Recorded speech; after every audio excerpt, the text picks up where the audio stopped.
जो शक के आधार पर मंत्रियों को और मुख्यमंत्रियों को और प्रधानमंत्रियों को हटाने की बात कर रहे हैं, वो वही गलती कर रहे हैं जो रामायण में राम ने सीता के लिए की। वो अन्याय और नाइंसाफ़ी के कारण आज भी रामायण के कुछ पात्र कटघरे में खड़े हैं। वो सबक कब सीखेंगे? ये शक के आधार पर सीता को अयोध्या से निकालना राम के द्वारा कभी भी समाज ने, व्यापक समाज ने उचित नहीं माना है। शक के आधार पर प्रधानमंत्री, मुख्यमंत्री और अन्य मंत्रियों को हटाने का जो ये मकसद है, ये तर्क संगत नहीं है, न्याय संगत नहीं है। रामायण से तो सबक नहीं ही लिया है, भागवत गीता, श्रीमद् भागवत गीता से भी सबक नहीं लिया है। श्रीमद् भागवत गीता में लोकहित के लिए शब्द है लोक संग्रह। लोक संग्रह बहुमत का लोक संग्रह नहीं है, सभी तबके के लिए लोक संग्रह के लोकहित की बात होती है। ये सरकार बहुमत के लोकहित की बात करके ये विधेयक ला रही है। जनहित में सचेत होकर संस्थानों का नाम लेना जरूरी हो गया है। मीडिया संस्थानों का भी थोड़ा सचेत होकर के नाम लेना जरूरी हो गया है। क्यों? क्योंकि हम लोग के देश में और भी कई देश हैं वहाँ सुप्रीम कोर्ट निर्णय नहीं लेता है। रिपोर्टिंग ऐसे होती है कि सुप्रीम कोर्ट निर्णय ले रहा है। वहाँ कोई जज या कोई जजों का खंडपीठ या कुछ जजों के संविधान पीठ फैसला लेते हैं, तो उन जजों का नाम लेकर के बात करने की आवश्यकता है, क्योंकि पर्दा नशी संस्थानों से आप कुछ उम्मीद नहीं कर सकते हैं। तो थोड़ा बेपर्दा करके इन संस्थानों के बारे में बात होनी चाहिए कि ये कौन जज हैं, उनकी क्या पृष्ठभूमि है, आज के डेट में पहले क्या थी और रिटायरमेंट के बाद क्या होगी। तो जज साहब का नाम छुपना नहीं चाहिए। जनशक्ति डिजिटल में आपका बहुत स्वागत है।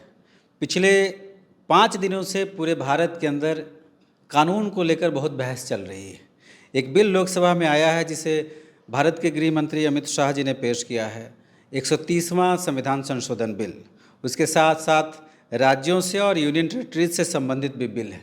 इस बिल में ये प्रावधान किया गया है कि अगर किसी भी मुख्यमंत्री, प्रधानमंत्री, मंत्री अगर किन्हीं भी कारणों से किसी भी गंभीर अपराध की वजह से 30 दिन या 30 दिन से ज़्यादा गिरफ्तार रहते हैं या डिटेन किए जाते हैं और उस केस में अगर 5 साल से ज़्यादा की सज़ा हो, तो खुद ब खुद वो अपने पद से हट जाएंगे, उनकी सदस्यता चली जाएगी। इस पूरे बिल को लेकर बहुत बहस हो रही है। हालांकि इस बिल को संयुक्त संसदीय समिति को भेज दिया गया है, जो अगले सत्र में अपनी राय के साथ इसे फिर से वापस लोकसभा में ये बिल आएगा, जिस पर बात होगी। हालांकि ये बिल जब लाया गया तो बिल्कुल ही अचानक से लाया गया और लोकसभा में पेश करने से पहले सभी सदस्यों को इसकी सूचना नहीं थी। लेट नाइट उनको ये बिल दिया गया, जिससे कि उनकी तैयारी बहस के लिए ना हो सकी या बिल्कुल ही कम हो सकी। इसी मसले पर बातचीत करने के लिए हमारे बीच पटना हाई कोर्ट के वकील गोपाल कृष्ण जी है। आपका बहुत बहुत स्वागत है। धन्यवाद। गोपाल जी, हम ये जानना चाहेंगे, ये जो 130वां संविधान संशोधन बिल आया है, जिसमें कई तरह के प्रावधान हैं राज्यों के बारे में और जो यूनियन टेरिटरीज़ है उनके बारे में, कि अगर कोई भी प्रधानमंत्री, मुख्यमंत्री और मिनिस्टर, उनके ऊपर कोई आरोप लगता है और जिसमें अगर 5 साल से ज़्यादा की सज़ा हो और उनको 30 दिन गिरफ्तार किया जाए या डिटेन किया जाए, तो अपने आप वो पद से हट जाएंगे या प्रधानमंत्री की अनुशंसा पर उनको हटा दिया जाएगा, या राज्यों के भीतर गवर्नर, लेफ्टिनेंट गवर्नर उनको इस पद से मुक्त कर देंगे। पूरे संविधान के दायरे में, कानून के नज़रिए से आप इसको कैसे देखते हैं इस बिल को? एक तो ये जो संविधान संशोधन विधेयक 130वां है, ये बतलाता है कि इस बिल में, ये 5 पन्नों का बिल है, जिसमें इस बिल में मकसद लिखा हुआ है कि इस विधेयक का, संविधान संशोधन विधेयक का मकसद क्या है। उस मकसद से सारी बात साफ होती है। उन्होंने कहा है मकसद ये है इस संविधान संशोधन का कि सियासी हित से परे लोकहित में ये संविधान संशोधन करने जा रहे हैं। तो सियासी हित के लिए ही राजनीतिक दलों का गठन होता है और संविधान के दायरे में गठन होता है। राजनीतिक हित कभी भी जनहित के विपरीत नहीं हो सकता है यदि वो संविधान सम्मत है, और वो कानून सम्मत कोई भी सियासी दल जनहित के विरुद्ध कोई काम कर ही नहीं सकते हैं सैद्धांतिक तौर पे। तो ये पहले तो वैचारिक रूप से वो एक कन्फ्यूज़न की स्थिति है। जिन्होंने भी इस संविधान संशोधन का ड्राफ्टिंग किया है उनको पास कंसेप्चुअल क्लैरिटी नहीं है। दूसरी बात जो मकसद वाले हिस्से में इस विधेयक में कही गई है कि शक से परे होना चाहिए जनप्रतिनिधि। तो मुझे लगता है कि सत्तारूढ़ दलों ने रामायण से सबक नहीं सीखा है। शक से परे नहीं थी सीता, इसीलिए उनको राम राज्य से निकाल दिया गया। तो ये लोग सत्तारूढ़ के दल के लोग जो शक के आधार पर मंत्रियों को और मुख्यमंत्रियों को और प्रधानमंत्रियों को हटाने की बात कर रहे हैं, वो वही गलती कर रहे हैं जो रामायण में राम ने सीता के लिए किया। वो अन्याय और नाइंसाफ़ी के कारण आज भी रामायण के कुछ पात्र कटघरे में खड़े हैं। वो सबक कब सीखेंगे? ये शक के आधार पर सीता को निकाल देना न्याय है, न्याय सम्मत है। यदि ये न्याय नाइंसाफ़ी नहीं है तब ये विधेयक सही हो सकता है। शक के आधार पर सीता को अयोध्या से निकालना राम के द्वारा कभी भी समाज ने, व्यापक समाज ने उचित नहीं माना है। शक के आधार पर प्रधानमंत्री, मुख्यमंत्री और अन्य मंत्रियों को हटाने का जो ये मकसद है, ये तर्क संगत नहीं है, न्याय संगत नहीं है। लेकिन सरकार का इसमें ये कहना है, अभी हाल के दिनों में जो घटनाक्रम भारत के भीतर हुआ कि जेलों में बैठकर लोग सरकार चला रहे हैं, मुख्यमंत्री जेल में हैं, दिल्ली में रहे, झारखंड में रहे, तो जो इस किस्म के लोग हैं जो उच्च पदों पर बैठ गए हैं, संवैधानिक पदों पर बैठ गए हैं, उनको कैसे, मतलब ये क्या उनको ये खुली छूट दी जाए कि वो जेल से सरकार चलाएं, मनमाने ढंग से करें? वो उनका तर्क है सरकार का। देखिए, निष्कर्ष पे सरकार पहुंची है वो आधे अधूरे तर्कों के आधार पर या खुद तर्कों के आधार पर इस निष्कर्ष पर पहुंची है कि जो व्यक्ति जेल में चला गया वो अपराधी हो गया। हमारी संस्कृति में कृष्ण भी जेल में थे, तो क्या कृष्ण अपराधी थे? कृष्ण का तो जन्म ही जेल में। हाँ, कृष्ण का तो जन्म ही। तो ये संस्कृति के जो सबक हैं उनके विरोध में है सत्तारूढ़ दल।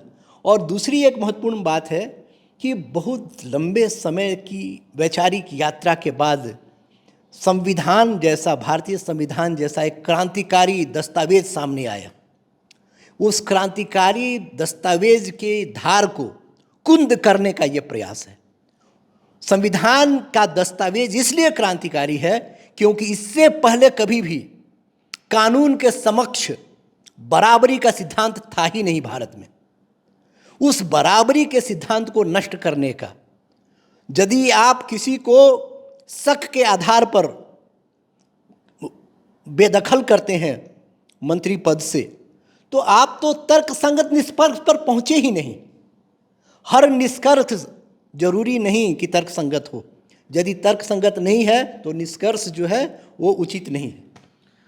तो क्या ये संवैधानिक दायरे से बिल्कुल बाहर का कानून बिल लग रहा है? संवैधानिक दायरे से और कानून के राज का जो सिद्धांत है उसके विपरीत है ये। पहले जो वैचारिक यात्रा रही है संविधानवाद की या कानून के राज की, वो जो वैचारिक यात्रा है वो इस बात की है कि पहले राजा जो बोले वही कानून होता था, मतलब राजा ही कानून था। संवैधानिक यात्रा, कानून के राज की यात्रा यहाँ तक पहुँची और आज है उसको ध्वस्त करने की कोशिश कर रही है सत्तारूढ़ दल कि जो राजा बोलेगा वो कानून जो ध्वस्त हो गया था अब, और कानून ही राजा है, ये जो व्यवस्था स्थापित हो गई थी, ये पुनः ऐसी व्यवस्था करना चाहते हैं जिसको बोलते हैं कि रूल ऑफ लॉ नहीं, रूल बाय लॉ। कोई भी व्यक्ति कोई भी कानून बेसिर पैर का कानून बनाएगा और उसी के आधार पर व्यवस्था चलेगी। तो ये कानून के राज के खिलाफ, संविधानवाद के खिलाफ है ये विधेयक। जो हमारे संघीय ढांचे में राज्यों के भी अपने कुछ नियम हैं, कायदे हैं, कानून हैं, तो क्या ये संघीय जो ढांचा है भारत का, उस ढांचे पर भी प्रहार है या बिल्कुल उसके अनुकूल है? संविधान के ऊपर जब हमले हो रहे थे पहले भी अतीत में, तो सुप्रीम कोर्ट ने उस हमले का जवाब दिया। एक बहुत ही महत्वपूर्ण, विश्व के संविधान के इतिहास में एक बहुत ही महत्वपूर्ण सिद्धांत को गढ़ा, और वो है सिद्धांत मौलिक संरचना का सिद्धांत। मतलब संविधान जो है उसकी मौलिक संरचना के साथ कोई छेड़खानी नहीं की जा सकती है। ये जो विधेयक है 130वां संविधान संशोधन विधेयक, ये मौलिक संरचना पर हमला कर रहा है। मौलिक संरचना लोकतांत्रिक व्यवस्था मौलिक संरचना है, लोकतांत्रिक प्रक्रिया एक मौलिक संरचना का हिस्सा है। तो 1952 में डॉक्टर अंबेडकर अपनी आखिरी राजनीतिक वक्तव्य दे रहे थे पुणे के पुस्तकालय में, और डॉक्टर अंबेडकर ने कहा कि लोकतांत्रिक सरकार का मतलब है संवाद आधारित सरकार। ये विधेयक बताता है, अभी जयप्रकाश जी आप भी अपने इंट्रोडक्शन में बोल रहे थे कि बिना संवाद के विधेयक को लाया गया। और एक बात है, 2014 में एक नीति बनी थी जिसको बोलते हैं प्री लेजिस्लेटिव कंसल्टेशन पॉलिसी, कि जब भी विधेयक लाया जाएगा उसके पहले जो उसका मसौदा है उस पर व्यापक विमर्श होगा जनता के बीच में और लोगों के विचार लिए जाएंगे। ये विधेयक 2014 के प्री लेजिस्लेटिव कंसल्टेशन पॉलिसी के खिलाफ है। ये संविधान की मौलिक संरचना के खिलाफ है। आज तक सुप्रीम कोर्ट ने जितने भी लोकतांत्रिक प्रक्रिया के ऊपर फैसले दिए हैं उसके खिलाफ है। ये संविधानवाद के सिद्धांत के खिलाफ है, और ये अधिनायकवाद और तानाशाही व्यवस्था को स्थापित करने के लिए एक बेसिर पैर का आर्बिट्ररी संशोधन है, जिसके संसद से पारित होने की गुंजाइश नहीं है, क्योंकि सरकार अल्पमत में है। लोकसभा में एक अल्पमत की सरकार ये विधेयक लेके आ रही है। उसके पास तो नैतिकता के आधार पर कोई अधिकार नहीं था इस बिल को बिना कंसल्टेशन के लाने की। तो मुझे लगता है कि कानून ही राजा है, कानून ही राजा रहेगा। ये जो प्रयास है इस विधेयक के द्वारा कि हम राजा की बात को कानून बना देंगे या सत्तारूढ़ दल के मनमानेपन को हम कानून बना देंगे, उसका जोरदार प्रतिरोध होने जा रहा और हो रहा है। हालांकि ये जब बिल लाया गया तब सबसे ज़्यादा नैतिकता की ही बात उस दिन भर पार्लियामेंट के भीतर और पार्लियामेंट से बाहर भी होती रही थी। एक चीज़ और हम जानना चाहते हैं कि जो वोटर का अधिकार है कि वह वोट दे के किसी को मुख्यमंत्री बनाता है, किसी को प्रधानमंत्री बनाता है, किसी को मंत्री बनाता है, तो क्या वोटर का जो अधिकार है वोट देने का, क्या ये बिल जब ये अगर पास होता है, कानून बनता है, तो क्या उस अधिकार के विपरीत भी है ये? मताधिकार का मतलब है मत देने का अधिकार। तो जो मत दिया है मतदाता ने, जो विचार व्यक्त किया है मतदान करके, आप उस मत पर एक शक के आधार पर प्रश्न चिन्ह लगा रहे हैं। आप मताधिकार पर हमला कर रहे हैं, मतदाता के अधिकार पर हमला कर रहे हैं, क्योंकि वो चुनता है, तर्क संगत तरीके से चुनता है किसी जनप्रतिनिधि को, शक के आधार पर नहीं चुनता है। आप तर्कहीन या आधे तर्क के आधार पर, किसी शक के आधार पर किसी को बेदखल करने की बात कर रहे हैं, ये उचित नहीं है। एक महत्वपूर्ण बात जो कि मुझे कन्फ्यूज़न दिखाई देता है, जिन्होंने भी ड्राफ्ट किया उनकी कॉन्सेप्चुअल फ्रेमवर्क में, उनकी वैचारिक जो क्षमता है उसमें कि वो जनहित का हवाला दे करके विधेयक लाते हैं कि जनहित में, बोले जनहित उपयोगितावादी जनहित कुछ और होता है, संविदा आधारित कॉन्ट्रैक्ट आधारित जनहित कुछ और होता है, मार्क्सवादी दृष्टिकोण से जनहित कुछ और होता है। इसी प्रकार से प्राकृतिक न्याय के सिद्धांत के आधार पर जनहित कुछ और होता है। जब कभी भी जनहित का प्रश्न उठता है तो ये सवाल जरूर उठता है कि समाज के किस तबके के हित में वो जनहित है। जो दलित है, जो सदियों से शोषित रहा है, उसका हित, और जो शोषण करता रहा है उसका हित न कभी एक था न कभी होगा। तो ये जो झूठ परोसा जा रहा है पब्लिक इंटरेस्ट के नाम पर, जनहित के नाम पर, उसमें ये बात छिपाने की कोशिश की जा रही है, ऐसा बताने की कोशिश की जा रही है कि जो शोषित है उसका हित और जो शोषण करने वाला है उसका हित दोनों एक है। यह न कभी था न कभी होगा। इस झूठ को जनता देखेगी, इसका प्रतिरोध करेगी। इस प्रकार के तानाशाही विधेयक क्या सुप्रीम कोर्ट, पता नहीं बाद में भी बिल तो पास होगा, कब जाएगा, क्या सुप्रीम कोर्ट इसकी समीक्षा कर सकता है? सुप्रीम कोर्ट उसी स्थिति में किसी भी कानून का समीक्षा करता है जब वो कानून के रूप में गजट में नोटिफाई हो चुका होता है। तो क्या इसको चैलेंज कर सकते हैं लोग सुप्रीम कोर्ट इस स्थिति में नहीं, क्योंकि अभी नहीं, अगर ये बिल पास हाँ, ये बिल्कुल संविधान के दायरे के बाहर है और इसलिए ये जो लिटमस टेस्ट है कॉन्स्टिट्यूशनल संवैधानिकता का, उस पर इसको परखा जरूर जाएगा और उस पर ये खरा नहीं उतरेगा। ये आपको लगता है ऐसा कि जब सुप्रीम कोर्ट इसकी समीक्षा करेगा, अगर ऐसी नौबत आई कि वहाँ जाता है तो सुप्रीम कोर्ट समीक्षा करेगा, तो ये क्या खरा नहीं उतरेगा? ये इसलिए खरा नहीं उतरेगा कि ये प्रामा फेसाई प्रथम दृष्टया साफ दिख रहा है कि ये संविधान की मौलिक संरचना पर हमला है ये विधेयक। और सुप्रीम कोर्ट को ये भी दिखाई देगा कि ये विधेयक जो सत्तारूढ़ दलों को चंदा मिल रहा है, उस चंदा के प्रभाव में लाया जा रहा है। सुप्रीम कोर्ट को यह भी दिखाई देगा कि जो इलेक्टोरल बॉन्ड का पैसा, जो कि असंवैधानिक सुप्रीम कोर्ट ने खुद करार दिया है, उस इलेक्टोरल बॉन्ड के पैसे के दबाव में ऐसे विधेयक आ रहे हैं। सुप्रीम कोर्ट को यह भी याद आएगा कि वो पैसा अभी भी सत्तारूढ़ दलों के पास है। सुप्रीम कोर्ट को वो पैसा वापस ले लेना चाहिए, नहीं तो ऐसे विधेयक आते रहेंगे। इधर लगातार इस तरह के बिल कई सारे आए हैं। अभी हम लोगों ने देखा कि SIR का भी मुद्दा बहुत ही मतलब भारतीय राजनीति के केंद्र में है एक तरह से कहे, और सुप्रीम कोर्ट ने उसमें भी हस्तक्षेप किया है।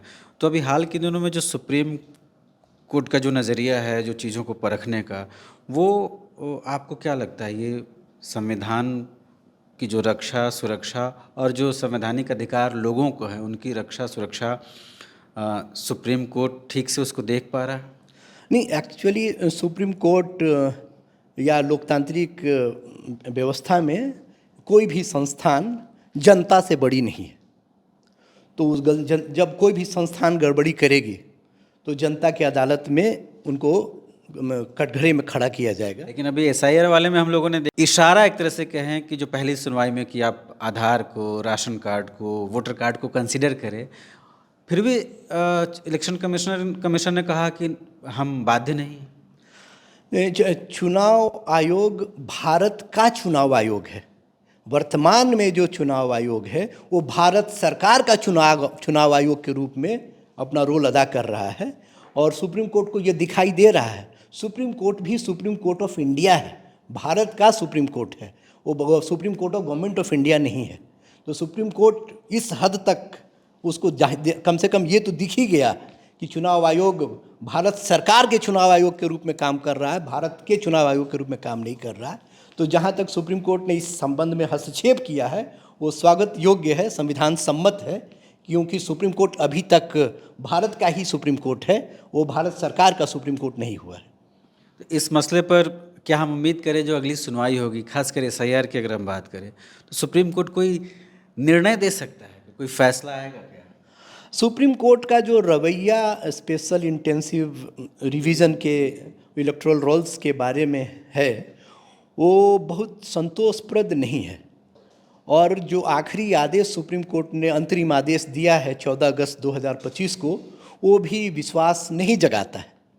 क्यों? क्योंकि सुप्रीम कोर्ट के 7 जजों के संविधान पीठ के सामने आधार की संवैधानिकता लंबित है और उस पर फैसला देने से पहले वो एक ऑब्जर्वेशन दे रहा है, डायरेक्शन नहीं है, आदेश नहीं है, कि इसको भी कंसीडर कर लिया जाए।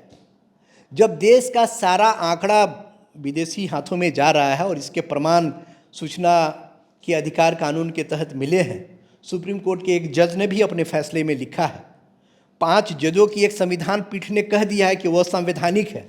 तो मुझे लगता है कि जनहित के नाम पर कुछ ऐसे याचिकाकर्ता हैं जिनको आधार कानून के बारे में जानकारी नहीं है, उनको ये भी नहीं मालूम है कि ये मामला, उसकी संवैधानिकता का मामला, आधार कानून एक काला कानून है, एक नाजायज़ कानून है, उसको वैधता प्रदान करना वो जल्दबाजी में किया गया। अच्छा है कि सुप्रीम कोर्ट ने एक अंतरिम आदेश दिया है। मुझे लगता है कि जब तक आखिरी फैसला आएगा, शायद उसके पहले आधार कानून की संवैधानिकता पर 7 जजों का पीठ फैसला देगा। ये 3 जजों का पीठ है या 2 जजों का पीठ है।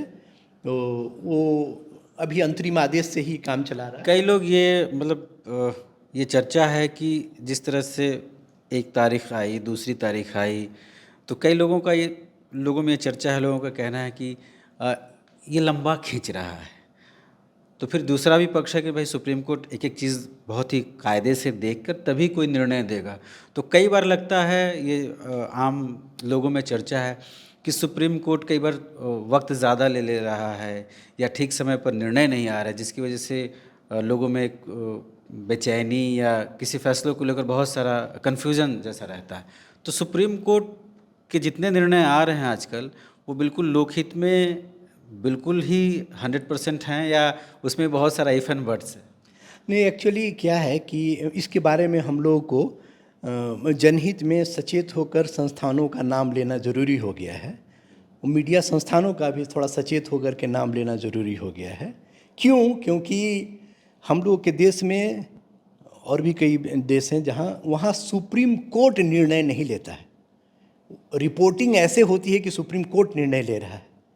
वहाँ कोई जज या कोई जजों का खंडपीठ या कुछ जजों के संविधान पीठ फैसला लेते हैं। तो उन जजों का नाम ले करके बात करने की आवश्यकता है, क्योंकि पर्दा नशी संस्थानों से आप कुछ उम्मीद नहीं कर सकते हैं। तो थोड़ा बेपर्दा करके इन संस्थानों के बारे में बात होनी चाहिए कि ये कौन जज हैं, उनकी क्या पृष्ठभूमि है, आज के डेट में पहले क्या थी और रिटायरमेंट के बाद क्या होगी। तो जज साहब का नाम छुपना नहीं चाहिए। उनको पूरा उनके अच्छे बुरे सारे चीज़ों का नाम लेकर के जग जाहिर होना चाहिए। पर्दा में न रहे कोई संस्थान। चाहे राजीव कुमार वाला भारत सरकार का चुनाव आयोग हो या अभी ज्ञानेश कुमार वाला चुनाव आयोग हो, तो हम चुनाव आयोग के ऊपर उंगली नहीं उठा रहे। उसकी जो सदारत कर रहे हैं आज के डेट में, क्योंकि संविधान ऐसे बहुत क्षण आए हैं संविधान या सुप्रीम कोर्ट के सामने, जब सुप्रीम कोर्ट के कुछ जजों के फैसले बाद के जजों ने बदल दिए। ये तक कहा कि ये फैसला 10 फीट नीचे ज़मीन में दफना देना चाहिए।